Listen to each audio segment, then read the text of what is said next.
Hello hunters, I hope you're doing well. Just a day ago, we have successfully completed the Jeju Island Raid event, and the final reward for that is a selector for Genius SSR Weapon. And the usual question for that is, what weapon should you pick? Does that actually matter? Yes and no. If you've got a favorite weapon you'd like to advance or get, then go for it. But if you'd like optimal picks, then I've got you covered. Let's break down the best choices based on value, utility, and overall strength. Let's get into it.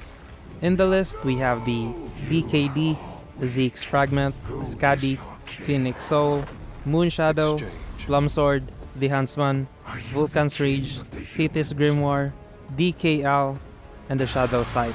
But before we start, let's trim the current selection to what are the really optimal weapons to pick.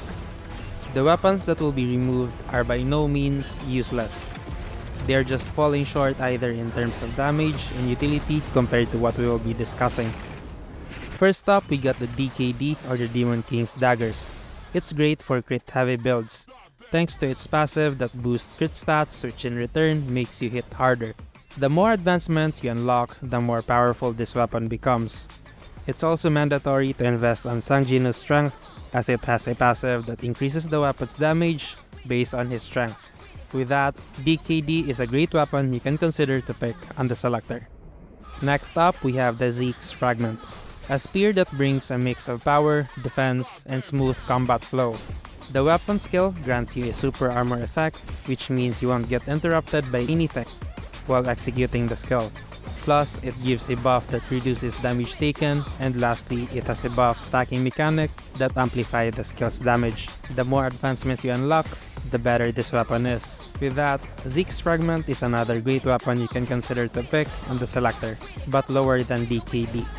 Now let's talk about the Phoenix Soul. This weapon stands out with its core attack mechanic. Every 3rd, 6th, and 9th arrow transforms your core attack into Flame Shot, which deals tremendous amount of damage. This weapon is a great pick on the selector for the following reasons.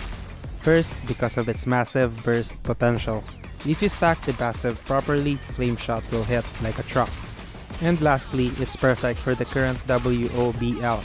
Since it is weak to fire, this weapon is one of the best to clear the content faster. Next is my second favorite weapon, the Moon Shadow Daggers. This is a game-changing supportive weapon that makes everything hit harder. It revolves around its full moon and lunar eclipse passive that increases enemy damage taken and boosts dark damage. Even though it has a passive that is a dark team exclusive, this doesn't stop this weapon to be used on any team. The damage increase plus time slow is a great utility that can be benefited by other elements. With that, I highly recommend you pick Moon Shadow if you haven't already. And now moving on to the last, but not the least, my favorite weapon, the Demonic Plum Sword. Let's not waste time. If you don't have this at A5, then this should be your only choice in the selector. This weapon is the perfect mix of high damage and utility, making it one of the best picks in the game. Flower Plum stacks a massive critical hit damage buff with infinite duration, plus an additional crit and skill damage boost for a few seconds with the amplifying draw. No matter what dungeon you enter, this weapon will carry you. And the best part, it pairs well with any weapon, so you can't go wrong with it.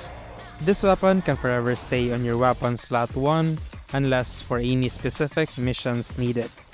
And that wraps up the breakdown of the best weapon choices. Whether you're after high damage, utility, or a balance of both, these picks will surely help you decide. Which weapon are you choosing?